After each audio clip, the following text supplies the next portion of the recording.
ഉത്രാടമായിരുന്ന രാവിലെ ഞാനും അമ്മയും അച്ഛനും റെഡിയായി. അമ്മയും ഞാനും കുറച്ച് ഫോട്ടോസൊക്കെ എടുത്ത് പൂവൊക്കെ ഇട്ടതിന് ശേഷം ഞങ്ങൾ നേരെ അച്ഛൻ്റെ വീട്ടിലേക്ക് വിട്ടു. 14-ാം തീയതി അച്ചാച്ചൻ്റെ ഓർമ്മ ദിവസമായതുകൊണ്ട് അമ്മമ്മയ്ക്ക് നിർബന്ധമായിരുന്നു എല്ലാ മക്കളും ഒത്തുചേരണമെന്ന്. അങ്ങനെ ഞങ്ങൾ എല്ലാവരും കൂടി അന്ന് അവിടെ ആക്കാമെന്ന് തീരുമാനിച്ചു. എല്ലാവരും ഇല്ലായിരുന്നില്ലെങ്കിലും ഒട്ടുമിക്ക എല്ലാവരും ഉണ്ടായിരുന്നു. കുറച്ച് പേര് പഠിക്കാനായിട്ടും മറ്റ് ജോലിക്കൊക്കെ ആയിട്ടും പുറത്തുള്ളവർക്ക് വരാൻ പറ്റിയില്ലെങ്കിലും ഒട്ടുമിക്ക ആൾക്കാരും അന്നവിടെ ഉണ്ടായി.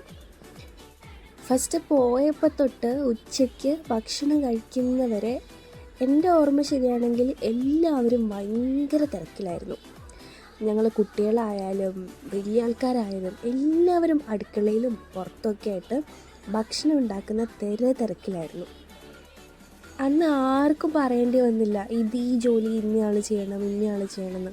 കാരണം എല്ലാവരും അടുക്കളയിലായതുകൊണ്ട് തന്നെ എല്ലാവരും പണി അന്വേഷിച്ച് നടക്കായിരുന്നു. ഞാനെന്താ ചെയ്യേണ്ടത്. അങ്ങനെ ഞങ്ങളെല്ലാവരും ബിസിയായിരുന്നു. ആ സമയത്ത് ചേട്ടന്മാരും അച്ഛന്മാരും ഒക്കെ കൂടി പുറത്തുനിന്ന് ചിക്കൻ ചുടാനുള്ള പരിപാടി സെറ്റാക്കലായിരുന്നു. ഒരുപാട് ചിക്കൻ അന്ന് വാങ്ങിയിട്ടുണ്ടായത്. ഓരോ ഫാമിലി വരുമ്പോഴും ഒരു കെട്ട് ചിക്കനും കൊണ്ടാണ് വന്നത്. പക്ഷേ ഞങ്ങളത് കുറച്ച് സമയം നമ്മൾ ടെൻഷൻ അടിച്ചത് കഴിയുമോ, കംപ്ലീറ്റ് തീരുമോ എന്നൊക്കെ എങ്കിലും അത് കംപ്ലീറ്റ് തീർന്നു. കാരണം ഞങ്ങൾ ഉച്ചക്കേക്ക് ചിക്കൻ ബിരിയാണി പോലെയാണ് ഉണ്ടാക്കിയത്. നെയ്ച്ചോറും ചിക്കൻ മസാലയും പിന്നെ ചിക്കൻ്റെ പാർട്സും ഫിഷ് ഫ്രൈയും അങ്ങനെയൊക്കെ ആയിട്ടായിരുന്നു ഞങ്ങൾ ഫുഡ് ഉണ്ടാക്കിയത്. അത് കഴിഞ്ഞ് അതിന് ശേഷമാണ് പുറത്തുനിന്നുള്ള ചിക്കൻ ചുടൽ പരിപാടി സ്റ്റാർട്ട് ചെയ്തത്.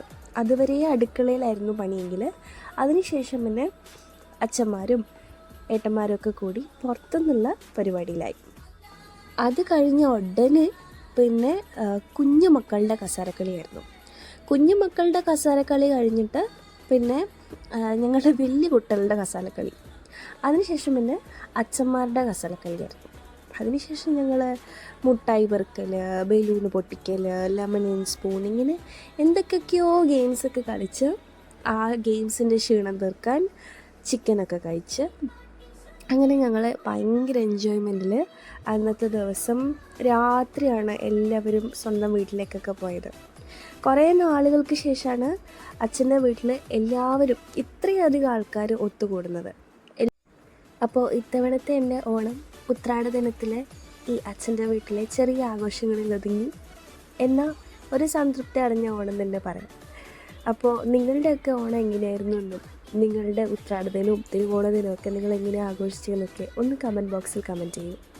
പിന്നെ തിരക്കിനിടയിലും എൻ്റെ ഈ ചെറിയ വീഡിയോ കാണാൻ നിങ്ങൾ കാണിച്ച മനസ്സിന് 1000 നന്ദി. Thanks for watching my video. ഇതുവരെ എൻ്റെ വീഡിയോ സബ്സ്ക്രൈബ് ചെയ്യാത്തവരാണെങ്കിൽ എൻ്റെ ചാനൽ ഒന്ന് സബ്സ്ക്രൈബ് ചെയ്യൂ.